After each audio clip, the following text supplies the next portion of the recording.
More exit interviews as we have lost 4 more teams from this here World Cup. So here they are.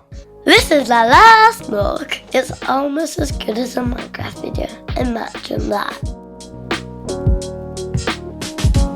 Let's be clear, at one point South Africa were looking like their second best player might never play for them ever again, and they might as well head home. I think to go from there to having a chance of making the semi-final seems like a victory of sorts.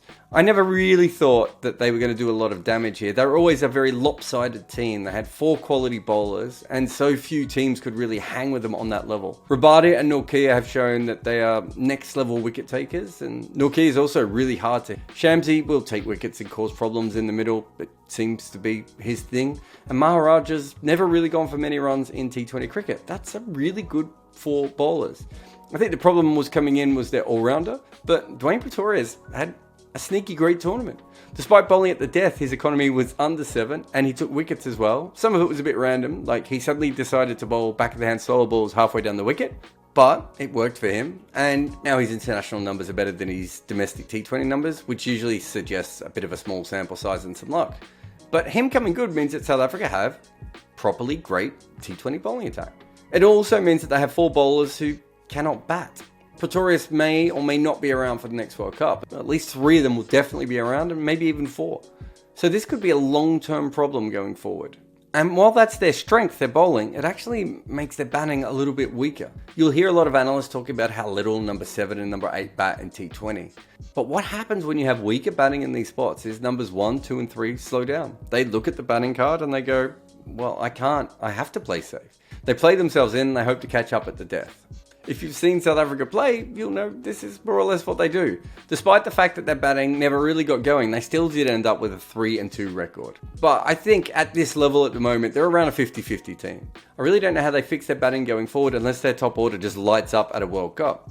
I think they're going to have to stay with this slowly starting, and because of that, the bowlers have a lot of work to do. I was a bit surprised that they didn't change it up in the last game. I mean, they had to win that game by around 60 runs, and they still didn't go hard at the top. And to be honest, they didn't really attack that much at the ball when they knew what they had to bowl England out for. It was like they were waiting for England to collapse on their own. There's a lot of talent in the South African team, but I felt like at times they just weren't playing a great form of T20 cricket. Afghanistan had a really ordinary end to the tournament. It seems like they retired Asghar Afghan, and Mujeeb's injury really didn't help them much at all. But when it comes down to it, their batting is still the main concern. They need to find a way to turn guys who can slap 80 mile an hour right arm pace and slog against average spinners into people who can handle 90 miles an hour pace and bat in tougher periods, deal with very smart spinners, and work out when is the best time to attack. This might sound a bit weird, but I wonder if more of their younger batters need a solid grounding in first-class cricket. It's hard because once a young Afghanistani starts hitting sixes, they end up on the franchise circuit. But while that's great, so few of them actually seem to develop into top-tier franchise batting talent anyway. Shahzad, Zazai, Najeeb, etc. They're all good lower-level batters, but once they move beyond that level, they look a bit one-dimensional, and they either need to get to the position where they can all hit everything like Andre Russell, or they need to develop batting skills to overcome the bits that they can't do. It's also worth looking at the fact that they're still bowling Hamid Hassan. I mean, he had an incredible tournament. But, they had to thaw him out just to get him in here. And the rest of their seamers just are nowhere near the level that you would like for a tournament like this. In 2015, their seam bowling options were really good. In fact, it was the strength of their side. But they've really been struggling since then. They play more and more cricket on slower and lower wickets for their spinners, and I don't know if that is why or if they've just been a bit unlucky. But they're going to need better seam options than this if they're ever going to make a semi-finals of a World T20. Ultimately, they beat the teams they're better than, and they struggled against the teams that are just a little bit out of their league. They might still have played their best game against Pakistan, but they ended up 2-3. I think they had a really good opportunity of slipping into the semi-finals. It would have been very interesting if they were in the other group. Talking about the other group, there is an alternate universe argument that suggests if India had found themselves on the other half of the draw, are they not maybe still the second best team on that draw? I mean, are India really worse than Australia at T20 at the moment? I've been looking at the Indian team for the obvious flaw that made them lose, but in truth, there's nothing massive here. I think looking back, Mohammad Siraj probably should have played ahead of Bhuvi or Shami, but I'm not sure that cost them the New Zealand game or even the Pakistan game. And really, doesn't their entire tournament come down to those 2 losses? They picked some of the best anchor batters on the planet, and they failed. They threw up Ishan Kishan, and he failed. In those 2 matches, their batters were dismissed by left arm pace, properly quick bowlers, right arm seam, and leg spin. kind of a bit random. I thought Pakistan played the chase perfectly against them, and I think the dew came in at a very good time when perhaps India was about to squeeze them in the middle. Perhaps Siraj does something early on in that game if he plays, but as good as he is, he's not a massive wicket taker, and Pakistan don't take a lot of risks in the power play, so I think they would have just knocked him around. And the New Zealand game, the bowlers just weren't ever in at all. If you look at the other games against Afghanistan, their anchors did what they would have wanted, and then their hitters came in, and their bowlers were always going to be too good for that amount of runs, and they easily rolled Scotland. None of this means that India is perfect. Like Australia and South Africa, they seem overly reliant on anchors, though so are Pakistan, and they're unbeaten, and so are New Zealand. But I think the Indian batters have the ability to smoke the ball from the start, but they're clearly being told not to play that way. They also have some flexibility with their lineup to try before the next World Cup. They could follow their ODI side and back their anchors to make more runs going forward and pick their best 4 bowlers with Jadeja, allowing for Hardik to be their 6th bowler. Or they could get a bit crazy with it all and list Hardik at 7, Jadeja at 8, and either Harshal, Thakur or Akshar at 9, and tell their batters to go nutso every game with Bumrah and whoever their next best attacking bowler is. Or the third option is Hardik at 5, Jadeja at 6, Akshar at 7, Harshal at 8, Thakur at 9 with Bumrah and someone else. That would give them hitting till 9, but also 7 bowling options. They have the kind of flexibility in a way that teams like Australia or South Africa don't. But they've been winning a lot of T20 internationals anyway. It's not like this is a poor team. Perhaps they were tired, perhaps they were jaded, perhaps they were out-bubbled, whatever it may be. It could just be the thing that happens a lot at World Cups. A lot of your best players are not in form at the same time.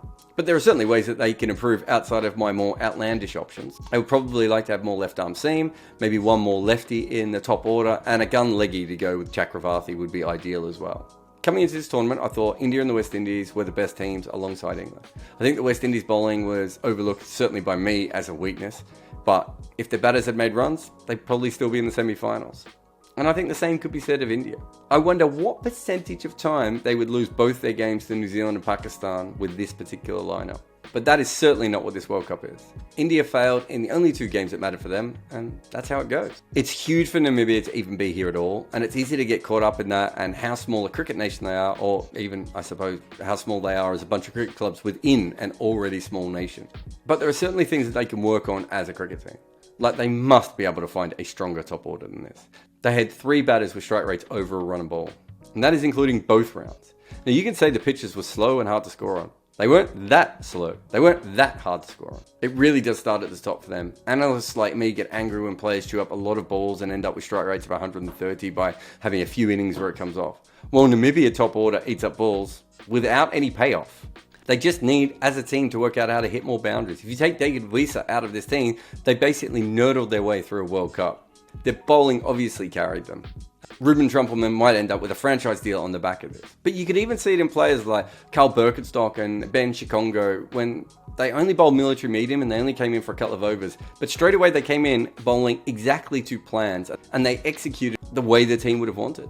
Their bowling is mostly held together by left arm seam and handy part-time finger spin. That won't work for every tournament, but it was pretty good for this one.